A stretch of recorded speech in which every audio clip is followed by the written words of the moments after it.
Long time no see, Cora. Johan? Johan nga pala. Sorry, wait. Pasmado ako. Johan, kilala kita. Johan Torres, captain ng volleyball team. Ikaw rin, kilala kita. Maria Corazon Sanchez. Oh, please. MC na lang. Di talaga ako sanay na binabanggit yung buong pangalan ko. Di Cora na lang. Cora! I like it. Like rin kita. I mean yung nickname na Cora.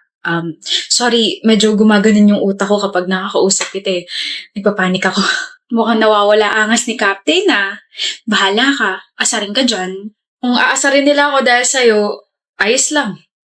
Ikaw yan eh. Aarte pa ba ako? Wait, isa pa. Huwag na nga, hindi talaga ako marunong kumindat eh. Ay, ako marunong. Ganito ba? Hey, Cora. Hi. Uwian na namin. May gagawin ka ba? Bukod sa assignments na gagawin ko sa bahay, wala na. Bakit? I see. I was just wondering if we can eat merienda. Game! Yes! Sure! Oo! Okay. Wait. Hinintay mo ako? Huh? Hindi Nagkataon lang na nandito ako tapos dumaan ka. Hinintay niya ako. Crush mo ko, ano? Huwag mo akong asarin masyado. Nabubuking agad ako eh. Okay. Ano karapatan mo para i-text yung oo mo, Cora? Huh? Yun yung sagot ko sa tanong mo. Di ba nililigawan mo ko? Gusto ko kaharap mo ako kapag sinabi mo yung oo mo. Oo. Sinasagot na kita, Johan. O diba, mas kita yung kilig ko. Alam mo ba, the more you laugh, the more nasasaya ka sa akin. May ganon? Oh, sabi ni Johan. Saka pupunta. Babalik ka rin sa mga kaibigan mo. Tsaka sino yun? Sino yung lalaking nakahawak sa bewang mo kanina? Ano pa kailan mo? Sino sabi yun eh? Boyfriend ko. Okay na? Boyfriend? Sira ulo ka ba? Boyfriend mo yun? Ano mo ako? Cora, ako yung boyfriend mo. Tigilan mo na ako. Di pa tayo break tapos may boyfriend ka na agad. Niloloko mo ko. Never kitang niloko. Kaya pala 2 taon mo na akong tinatabuan kasi may ibang lalaki ka na. Tigilan mo na ako, Johan. Never kitang niloko dahil never naman naging tayo. Siraulo ka na. Ikaw ang siraulo rito. Ganun ka ba kabaliw sa akin, ha? Cora, oo. Baliw na ako sa'yo. Dati pa. Tara, date na ulit tayo. Gaya ng dati. Tawa ka na ulit sa jokes ko. Matatawarin kita sa panloloko mo sa akin. 2 years na kitang hinahanap. Halika na. Tara na. Johan, ano ba? Stop being so obsessed. Stop being a stalker. Gilan mo na ako. Layuan mo na ako. Cora naman. Akala ko makakawala na ako sa'yo dahil lumipat ako sa school pero nahanap mo pa rin ako? Bakit hindi? Boyfriend mo ako eh. You're doing this again. Stop creating this crazy scenarios na boyfriend kita, niloko kita na nakipag-date ako sa'yo because we never had a date. Never naging tayo. Never ako natawa sa mga jokes mo. Okay? Kung may nararamdaman ako para sa'yo, yun yung takot. Takot na takot ako sa'yo. Remember when you made everyone hate me dahil sabi mo, gusto mo ikaw lang yung nagkakagusto sa akin? Remember when you slapped me kasi hindi yung sagot ko sa tanong mo kung pwede bang maging tayo? Dami pang ginawa, Johan. Dami. Kaya itatak mo dyan sa kukote mo, natigilan mo na ako kasi pagod na akong tumakbo palayo sa'yo. Umalis ka na, magpakalayo-layo ka na.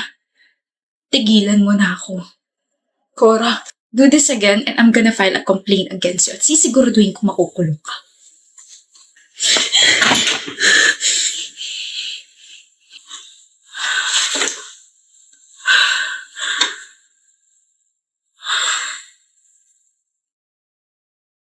Ang ilan na yan? Pang-anim na. Hindi mo pa rin alam kung sino naglalagay? Hindi ko mo tsempohan eh. Tinry ko pumasok na maaga pero nakapatong na agad yung flower sa desk ko. Kaka-intriga naman, kainis. Sana all. Chad? Oh. Ikaw ba nag-iiwan ng mga flowers sa desk ko? Natanggi ko yung desk mo. Nalaglag to bulaklak kaya pinulot ko. Oh. Awe, tunog dismayado ka yata. Ine-expect mo ba ako naglalapag ng mga basurang bulaklak dyan sa desk mo? Basura? Oo, bakit? Hindi lang yan yung basura. Pati yung nagbibigay, basura rin. Di ka man lang mabigyan ng totoong bulaklak. Bitter ka lang siguro. Hindi ako bitter. Bitter ka, Chad. Bakit ako magiging bitter ako nakapag-break sa'yo? Visit, Bakit ba ako nakikipag-usap sa'yo? bakit nga nakipag-break ka sa akin? Girl, walang iniwan na bulaklak sa desk mo ngayon. Bakit kaya? Obligado ba yung taong yun na mag-iwan? Oo, hindi man lang pinaabot sa Valentine's. Ay, nabitin kilig ko. Olivia, pupunta kaming mall. Sama ka? No, may pupuntahan ako eh. Sino kaya yan? Tao po. Tao po. Ano ba yun? Chad, Ginagawa mo rito? absent ka kasi. O ano naman sa'yo? Ngayon ka lang umabsent so I got worried. Ay, mas ka na. Well, hindi ako aalis hanggat hindi mo inaaman na ikaw talaga yung naglalapag ng mga bulaklak sa desk ko. Nagsasabi mo dyan. Bakit ka may hawak na bulaklak na katulad nung sa akin? Anak ng gatas naman. Easy. Oo na. Sa akin galing yung mga yun. Okay na. Umalis ka na. Mahal mo pa rin ba ako? Anong klaseng tanong yan? Chad naman kailangan ko malaman. Kailan ba ako tumigil na mahalin ka? Uy, bakit ka nakapag-break sa akin kung ganon? Tinawag mo pang basura yung mga handmade flowers pero ikaw rin pala yung gumawa nun. Di kita maintindihan. Baka tawanan mo ako eh. Nung Christmas, yung nagpadala sa'yo ng 24 roses, di ba? Hindi ko tinanggap yun, sinauli ko yun. Alam ko. Sinoli mo naman yun pero insecure ako eh. Pakiramdam ko hindi ako karapat dapat para sa'yo. Kaya yun, pagkatapos ko makipag-break sa'yo, nagalit ako sa sarili ko. Buong iniisip ko nung time na yun. Tapos napagdesisyonan ko na mag-part-time sa isang fast food chain para kapag nagbalikan na tayo, may mabibigay na ako sa'yo. Tapos bumili ako ng materials pang crochet kasi yun yung kasya sa budget ko eh. Kaya pasensya na kung You're more than enough, Chad.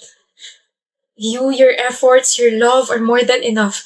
Kaya instead of breaking up with me, tell me more about what you feel. Hindi naman ako mapapagod na bigyan ka ng assurance eh. sorry For what? sa pagiging rude ko sa'yo for more than 1 month. Wala yun. Oh. Dala mo palagi yan? Aba, oo naman. 9 na flowers ko. Thank you. Will you go out with me this Valentine's, Olivia? Huh? 9 words yun, kaya 9 flowers binigay ko sa'yo. Bakit sa Valentine's pa? Alam ko naman sa araw ng mga patay. Ano yun? Para patay na patay ako sa'yo. Visit ka. Sa Valentine's Day dapat ako makipagbalikan sa'yo kaso nabukin mo na ako eh. Kaya magdadate na lang tayo. Tayo na ba ulit? Oo!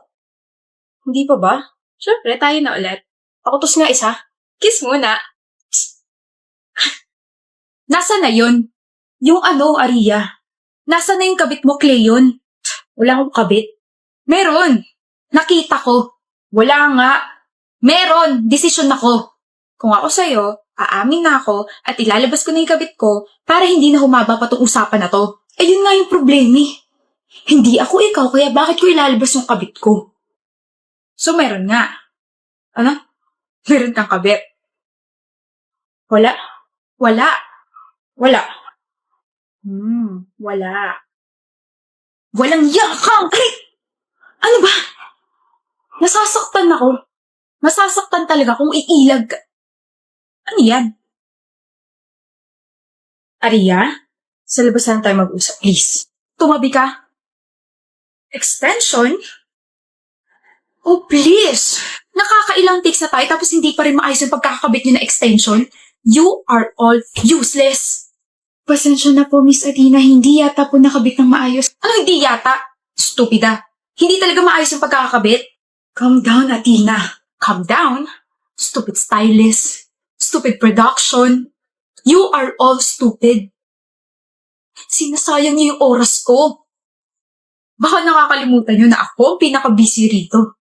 I still have a mall show to attend after this shooting. Pero ganyan kayo kabobo. Ano ba, Adina? Isa ka pang hampas lupa ka. Extra ka na nga lang dito, hindi mo pa ayusin yung trabaho mo. My gosh. Tina, did you just raise your voice, Aldi? Hoy, kung hindi ko tinanggap tong project na to, you could have ended with some actors who's not even famous. It means, walang manonood ng teleserye na to kung ibang makakapartner mo. You should all be thankful dahil nandito ako. You should all be thankful dahil sa sweldo kayo dahil sa akin. Mga bobo. Tapos ka na? Direk. Pag sabihin mo ang team mo at ang bobobo, Baka pwedeng bumalik na tayo sa pag-shooting, ano? What?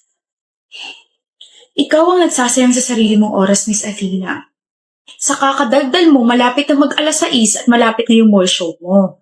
Now we have to extend our shooting because of your shitty rants. Sana hinayaan mo na lang yung stylist na gawin yung trabaho nila. Nga pala, you're really not a good actress. If I could rate you, it would be 4 out of 10. Because you will forever be a shitty actress. Pero salamat sa pagtanggap ng role, Athena, ha? At least nalaman ko na totoo pala ang rumors na si Athena na napakasikat na actress ay masama ang ugali, maitim ang budhi, at masama ang timpla ng mukha.